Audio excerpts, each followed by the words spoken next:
In the summer of 1996, an entire family vanished without a trace.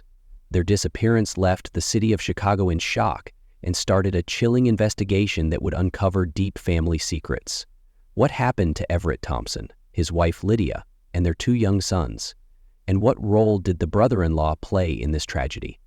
Today, we dive into the eerie disappearance of the Thompson family and the mystery that still remains unsolved. In the early 1990s, Everett Thompson and his wife Lydia had built a life in the bustling city of Chicago. Everett ran a popular restaurant, EAPT & Company, in the Park Manor neighborhood. The restaurant had been his pride, a place where he could build a legacy for his family. He was passionate about his work, and it showed in the dishes he prepared and the relationships he built with the locals. The restaurant wasn't just a business, it was a cornerstone of Everett's life. Lydia, his loving wife, supported him in every way she could. Together, they raised their two sons, Andrew and Everett Jr., in a small but cozy home in the 8100 block of South Rhodes Avenue. Their children were the center of their world. Andrew, the older of the two boys, was known for his curious nature, always asking questions about everything around him. Everett Jr., the youngest, was a sweet, playful child who enjoyed spending his time drawing and playing outside. The family had what appeared to be a stable, loving home, filled with laughter, routine, and the occasional chaotic dinner table debate. But beneath the surface of this seemingly idyllic family life, tension was quietly simmering. The Thompsons' comfortable, predictable life would soon take a dark turn, and it all began with the arrival of Lydia's brother, Kenneth White, in February of 1996. Kenneth had recently been released from prison after serving time for rape. His criminal past cast a long shadow, and it was clear from the moment he moved into the Thompson home that he was an unwelcome guest. Lydia, who had inherited the house from her late father, felt obligated to help her brother, but it wasn't long before her kindness turned into a burden. Kenneth, known for his temper and unpredictable behavior, brought chaos into the household almost immediately. Everett and Lydia had always prided themselves on keeping a close-knit family, but with Kenneth's presence, the balance was disturbed. His volatile nature made it difficult for anyone to feel comfortable. Lydia's side of the family, who had always been wary of Kenneth's past, began to express their concerns about his living situation. Everett's side of the family, too, was deeply concerned about the strain he was putting on the Thompsons' household. They referred to him as a freeloader, someone who wasn't contributing to the household in any meaningful way, but was taking up valuable space.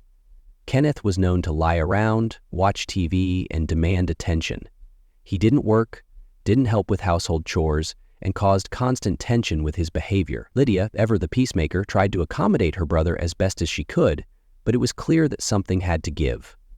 Over time, the household grew more strained, and Everett became increasingly agitated by Kenneth's presence. Though Everett tried to keep the peace, he couldn't ignore the growing sense of unease.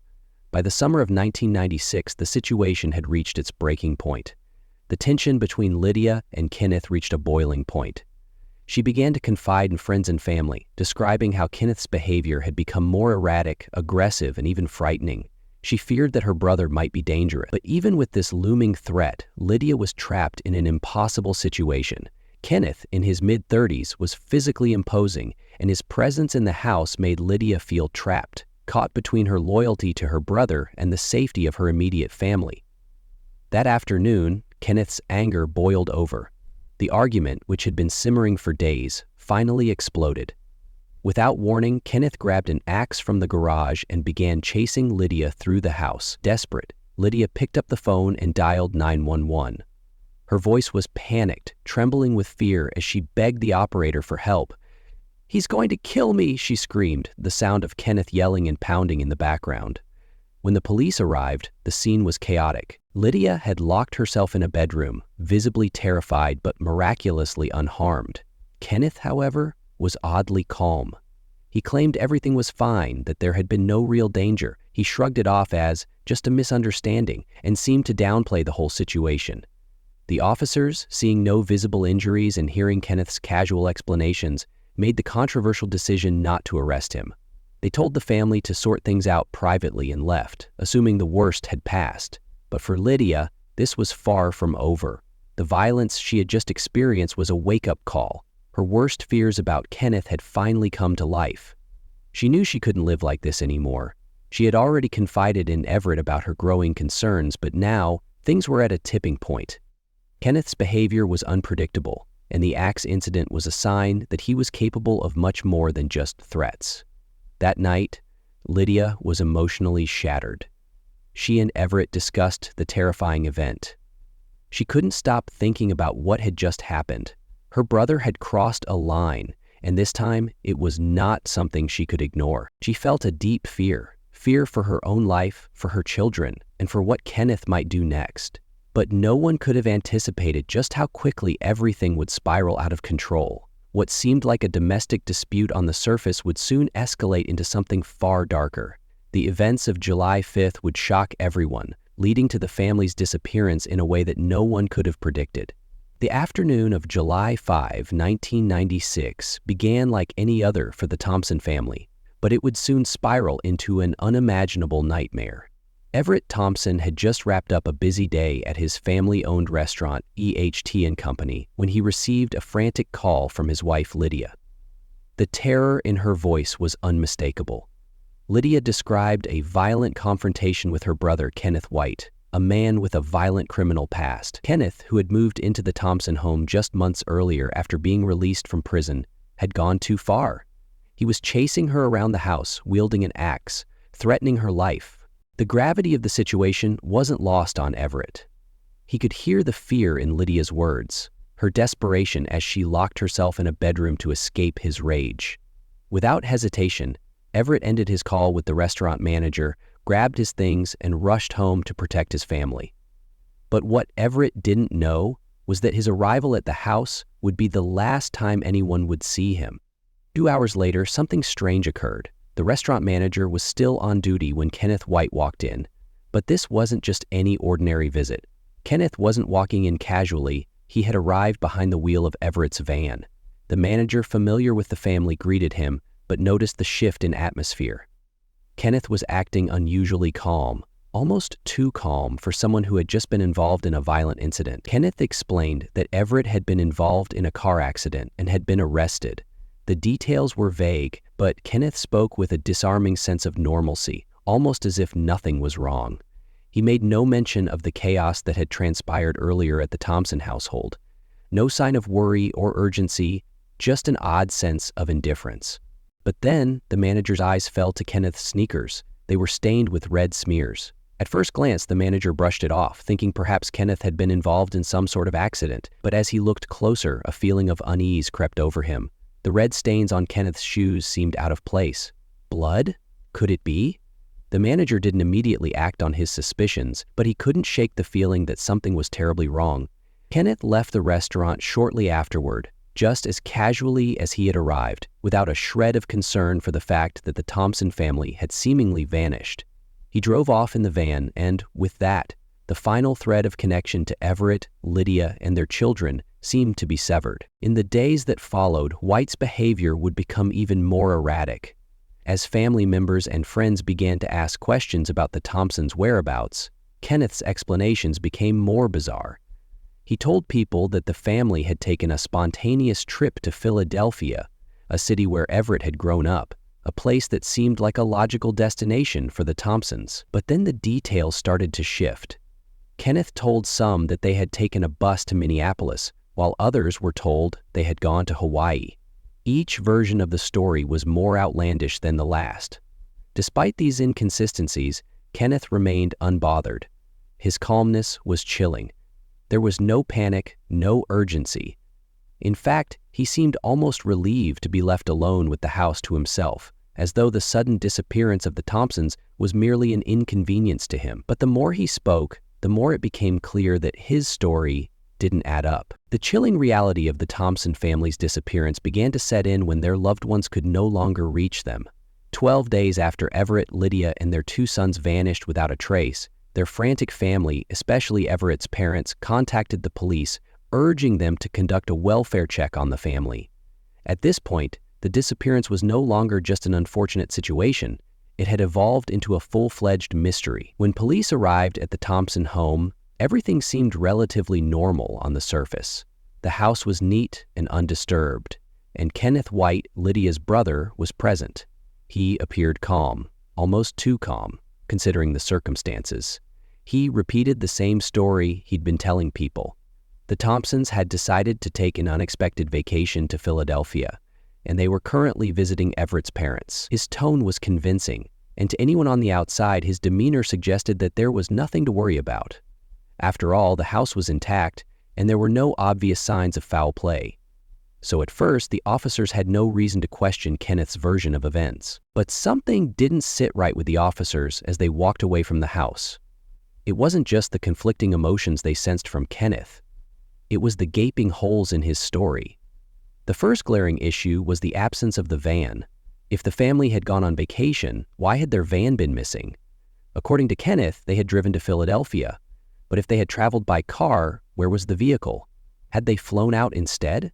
And why hadn't anyone seen them board a flight or even purchase tickets? The pieces didn't fit together.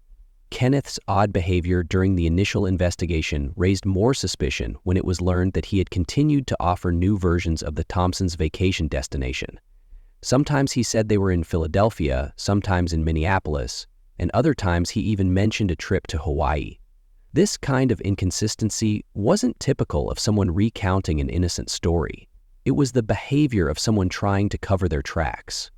As the days went on, Kenneth seemed to become more evasive with each retelling of the family's whereabouts, his explanations becoming more erratic and nonsensical. At the same time, a pattern of increasingly suspicious behavior from Kenneth began to emerge. Authorities soon discovered that Kenneth had been forging signatures, specifically Lydia's. He had attempted to sell the Thompson family home without their consent, and investigators learned that he had been trying to quickly liquidate their assets. The urgency in his actions, trying to sell the house, changing the locks, and even forging documents, raised alarm bells for but things got even more unsettling when authorities began to look deeper into the house itself. When the police first visited the Thompson home, it appeared normal. The rooms were undisturbed and there was no immediate sign of violence. But upon further inspection, they discovered some oddities. The bathroom had been freshly painted with a thick red color. The toilet and bathtub were coated in a fresh layer of paint. When they checked the kitchen floor, they found that parts of it had been torn up. The house had undergone renovations, but these alterations were recent, done after the initial police visit. Why would anyone change the house after the police had already checked it out? These changes suggested someone was trying to conceal something, perhaps even trying to erase evidence of what had happened to the family. The question loomed, what was Kenneth hiding? As the investigation continued, more pieces of the puzzle fell into place. The Thompsons' friends and family started to speak out. Everett's colleagues at the restaurant where he worked confirmed that he was the last person to see Everett alive. A restaurant employee revealed that just hours after Everett had left to check on his family, Kenneth had shown up at the restaurant in Everett's van, claiming that Everett had been arrested following a car accident. When the police looked into this, however, they found no record of such an arrest. And more importantly, the story didn't align with what the employee had witnessed. White's arrival at the restaurant with Everett's van raised even more red flags. Why had Kenneth come back in the van if he had supposedly been with Everett at the time of his arrest? The inconsistency of his actions was beginning to unravel his alibi. When investigators confronted Kenneth with these contradictions, he remained calm, offering yet another version of events. According to Kenneth, he had gone to the restaurant to speak with Everett but had been turned away by the police. He claimed that after that, he returned home to await the family's return. But the inconsistencies in his story only added to the mounting suspicion surrounding him. Every time he spoke, the details seemed to change, and his version of events became increasingly hard to believe. But what was even more disturbing was the discovery that Kenneth had been trying to sell the house and was actively trying to take control of the family's property. The signatures he had forged were an attempt to sell off the house without the Thompsons' consent, which raised the possibility that Kenneth might have been motivated by greed. Was he looking to take the Thompsons' home as his own? Was he planning to use their absence as an opportunity to move on with his life, free of his sister and her family? The motives were starting to align with his suspicious behavior, but there still wasn't enough concrete evidence to make an arrest. At this point, investigators turned their attention to Kenneth's criminal past. They uncovered details of his violent history, an unsettling revelation given that he had been incarcerated for a serious charge of rape. He had a history of being abusive and violent, And this newfound information about his past cast a dark shadow over his role in the disappearance. Could Kenneth White have killed his sister and her family for financial gain? Was the murder of the Thompsons part of a larger, more twisted plan? The investigators began to theorize that Kenneth had not only murdered the family, but he might have also been planning to take over their property to make a new life for himself. It was a theory that was starting to make sense, but they still needed hard evidence. Then, in late July, something crucial came to light. Everett's parents, now desperate for answers, traveled to Chicago to see the police firsthand. They spoke with Everett's colleagues at the restaurant and were led to a crucial discovery. A manager at EAT's and Company, where Everett had worked, recalled seeing Kenneth arrive in Everett's van the day after the family vanished. This was the last known sighting of the family, and that's when the entire situation started to unravel. Kenneth's arrival at the restaurant with the van was the piece of the puzzle that investigators had been missing. The van was meant to be the Thompsons' mode of transportation, but it had been absent for days. When Kenneth arrived in it, claiming Everett had been arrested, everything about the situation seemed wrong. A car accident had supposedly occurred, but no records existed to back up that claim. As it turned out, this would be one of the many lies Kenneth had told to cover up his involvement in the family's disappearance. The inconsistencies, the forged signatures, the strange renovations at the house, and now the final sighting of Kenneth in Everett's van, each piece of evidence pushed Kenneth closer to becoming the primary suspect. But despite all of this, authorities still lacked the physical proof they needed to make an arrest. The case had reached a critical point, and it was clear that Kenneth White's role in the disappearance of his sister and her family was undeniable. But whether he would ever face justice remained uncertain. As weeks turned into months without any leads or answers about the Thompson family's disappearance, the case began to take on a darker, more disturbing edge.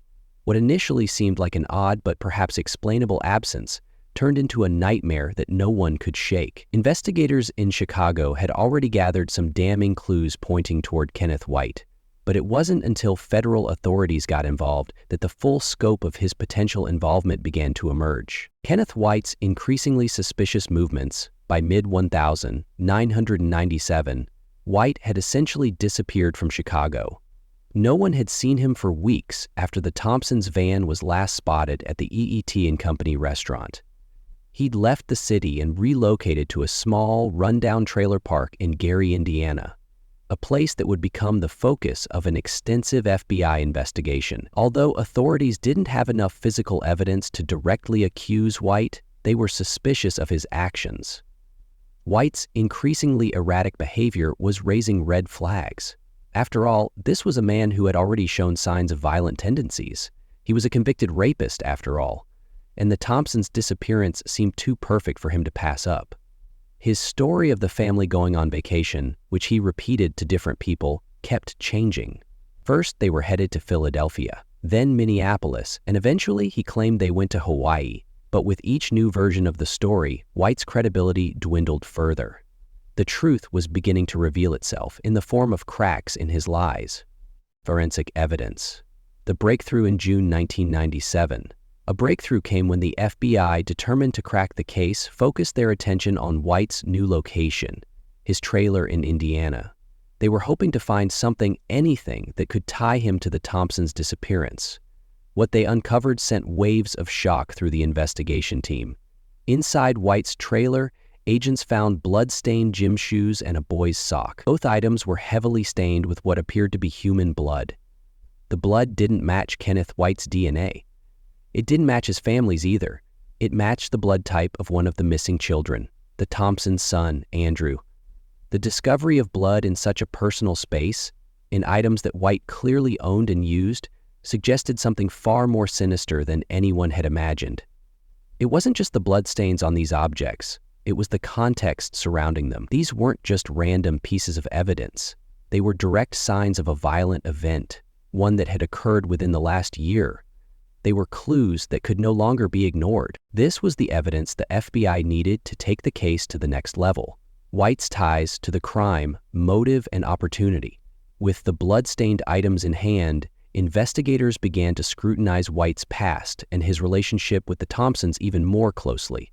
They quickly realized that Kenneth White had a clear and compelling motive for wanting to disappear the family: the house. The Thompsons had a property in Chicago that had been passed down from Lydia's father, and Kenneth, being the only remaining relative after his release from prison, had moved into the home. But the problem was that the Thompsons didn't want him there. Everett Thompson, in particular, had expressed frustration with Kenneth's freeloading ways, and there were reports of frequent arguments between him and Lydia. This wasn't a happy home. It was one built on tension, bitterness, and an escalating sense of entitlement from Kenneth, who believed the property was rightfully his. In fact, the days leading up to the Thompsons' disappearance were filled with increasingly hostile interactions. Lydia had called the police on Kenneth just days before their disappearance, claiming that he had threatened her with an axe. Although the police had responded to the call, the situation seemed to calm down before they arrived, and Kenneth faced no consequences for his actions. But this was an omen, an indicator that Kenneth's simmering rage was coming to a head. Investigators began to theorize that Kenneth might have murdered the Thompsons, his own family members, in cold blood to gain control of the house and its assets. With the family out of the picture, he could do whatever he wanted with the property, which, according to police reports, was at the center of some financial issues. The evidence mounts. Forged signatures and the house sale further investigation uncovered that Kenneth White had forged Lydia's signature, and possibly that of his own sister, to sell the Thompsons' home. He had been attempting to transfer ownership and liquidate assets in the hopes of getting away with the crime.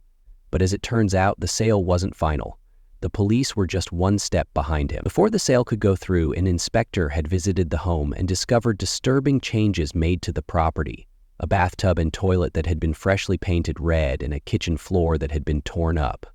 When authorities visited the home in July, the changes were nowhere to be seen, but by the time they returned, White's attempt to sell the home had left suspicious evidence that pointed to a cover-up. The authorities had more than enough to tie Kenneth to a criminal scheme involving the house, but still, they had no definitive proof linking him directly to the murders of his sister and her family. The FBI's search for closure with White's bloody belongings and the forged documents, the FBI began to close in on him. In the late summer of 1997, they executed a search warrant for his trailer, hoping to find more evidence that could connect him to the crime. But despite their exhaustive efforts, no bodies were found. No signs of the Thompsons' remains, no definitive proof of the murders. It was as though the family had simply vanished, leaving behind only questions, theories, and clues that could not be pieced together. Authorities were now more certain than ever that Kenneth White had been responsible for the Thompsons' disappearance. Theories swirled that he had likely murdered the family in the early days of July 1996, possibly just after Lydia's frantic phone call to her husband about Kenneth chasing her with an axe. The suspicion was that White, desperate for control of the house, had acted violently to eliminate the Thompsons and make it look like they had gone on vacation. He would later alter his stories, claiming the family was in various locations, but none of it added up. In 1997, the case of the Thompson family's disappearance took a chilling and unexpected turn. Kenneth White, the brother-in-law of Everett Thompson, who had long been the prime suspect in the family's mysterious vanishing, was still at the center of investigators' focus. Despite mounting circumstantial evidence that pointed directly to him, White remained elusive, and the investigation faced numerous setbacks. However, in a devastating twist of fate, it was White's own actions that would lead to his ultimate undoing. By the summer of 1997, the investigation into the Thompsons' disappearance had grown increasingly complex. While the police had amassed an unsettling array of circumstantial evidence that seemed to implicate Kenneth White, they still lacked the smoking gun to definitively link him to the crimes. They had his criminal record, with a history of violence and sexual assault, which made him a prime suspect in the eyes of investigators, but there was still no concrete proof. White's strange behavior and conflicting statements regarding the Thompson family's whereabouts further raised suspicions. He had claimed multiple times that the Thompsons had left for various locations, first to Philadelphia, then to Minneapolis, and even, on occasion, to Hawaii. The more he spoke, the more contradictions appeared in his statements, each one adding fuel to the suspicion that he was hiding something. It wasn't just his words that seemed off. White's actions, too, were deeply concerning. He had been caught forging signatures on legal documents, attempting to sell the Thompsons' house and cash in on their life insurance policies. In the months following their disappearance, White displayed an almost casual attitude toward their vanishing, a behavior that seemed completely at odds with the gravity of the situation. He kept changing his story, each version more implausible than the last. Despite these red flags, investigators still lacked the physical evidence to make a formal arrest. That was until late December of 1997. The investigation took an unexpected, tragic turn that would forever change the trajectory of the case. On Christmas Day of that year, Kenneth White was found dead in a jail cell in Chicago. He had hanged himself. The news sent shockwaves through both the investigation and the local community. White's suicide raised more questions than it answered. His death was sudden, and he left behind no note, no explanation, and no closure. The authorities were left with a chilling sense of incompletion, and the case, once again, was thrown into uncertainty. White, who had been the central figure in the investigation, had now taken the one thing that could have brought clarity to the case, his own testimony. Why did Kenneth White take his life that day? Was he trying to avoid facing the consequences of his actions? Did he feel cornered by the mounting evidence? Or was there something else, something far darker, that led him to end his life in such a violent manner? There was no way to know for sure. His death, while deeply troubling, left a massive hole in the investigation, as he was the only one who truly knew what happened to the Thompsons on the night they disappeared. Some experts speculated that White's troubled past may have played a role in his mental state leading up to his death. After all, Kenneth White had served time in prison for rape and had exhibited a history of violent behavior. This, coupled with his strange actions during the investigation, led many to believe that he was the one responsible for the family's disappearance. Yet, even after his suicide, there was no concrete evidence to definitively tie him to the crime. The forensic evidence had been inconclusive. While investigators had found blood-stained items in his trailer, items that could have linked him to the murders, there was nothing definitive that connected White to the crime scene itself. No bodies, no direct evidence of a violent encounter, nothing to say with certainty what had happened to Everett, Lydia, and their children. White's suicide ensured that the key to unlocking the mystery would remain forever out of reach. Some have suggested that White's death may have been a calculated move, a way for him to avoid facing justice. Others believe that he may have been feeling the pressure of the investigation and chose to take his own life before he could be brought to trial. Was it an act of guilt, or was he simply desperate to escape the consequences of his actions? In the months following White's death, the investigation sputtered. The case grew colder, and with each passing year, the chances of finding out what really happened to the Thompsons grew slimmer. Law enforcement did continue to investigate, but without White's testimony or any new leads, they were left grasping at straws. The mystery of the Thompson family's disappearance remained unsolved, and the questions surrounding Kenneth White's death only deepened the enigma. As the years passed, the case became one of the most haunting unsolved mysteries in the world of true crime. Kenneth White's death, his suspicious behavior, and his links to the Thompsons' disappearance only made the case more chilling. Was he guilty of their deaths? Or was he a victim of circumstances, forever marked by his violent past? His refusal to speak and the manner of his death left many believing that the truth about what happened that night would never come to light. The disappearance of the Thompsons, paired with the unresolved mystery of White's death, remains a haunting testament to the terrifying possibilities of what can happen when trust is broken within a family. Some believe that Kenneth White had the answers, and perhaps he did. But with his suicide, those answers disappeared, leaving the world to wonder what might have been. As of today, the case remains unsolved. There is no closure, no justice for the Thompson family, and no peace for their loved ones. The chilling disappearance of the Thompsons and the eerie circumstances surrounding Kenneth White's death will continue to linger in the minds of those who follow true crime. The unanswered questions still echo. What truly happened to the Thompsons? And did Kenneth White take the secrets of their disappearance with him to the grave? For many in the true crime community, the case of the Thompson family is a cautionary tale. It highlights the devastating consequences of failing to act on warning signs, the danger of allowing violent offenders to remain unchecked, and the critical errors that can allow a case to slip through the cracks. Could new forensic advancements provide answers? Potentially.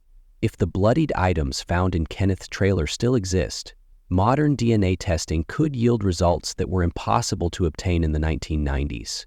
However, without bodies, the likelihood of this case being fully solved remains slim, and with every passing year, the chances of finding physical evidence grow weaker. But despite the lack of resolution, one truth remains undeniable. The Thompson family did not simply disappear. Something happened to them in that house on Rhodes Avenue in July of 1996, and while the evidence may be buried, someone out there may still know the truth. Maybe the home's former owners remember something. Maybe someone in Kenneth White's past heard a confession. Maybe, just maybe, the case isn't as cold as it seemed. Until that day comes, the Thompson family remains an unsettling mystery, a case where justice was delayed, and as a result, justice may have been denied forever. This case remains open. If you have any information, no matter how small, it could bring closure to the Thompson family's loved ones. Contact the Chicago Police Department. And now I turn the question to you. What do you think happened to the Thompsons? Do you believe White acted alone? Could this case still be solved? Drop your theories in the comments below. If you found this story gripping, hit that like button. It helps more people discover this case. And don't forget to subscribe for more shocking true crime mysteries. Until next time, stay safe, stay aware, and remember, some stories refuse to stay buried.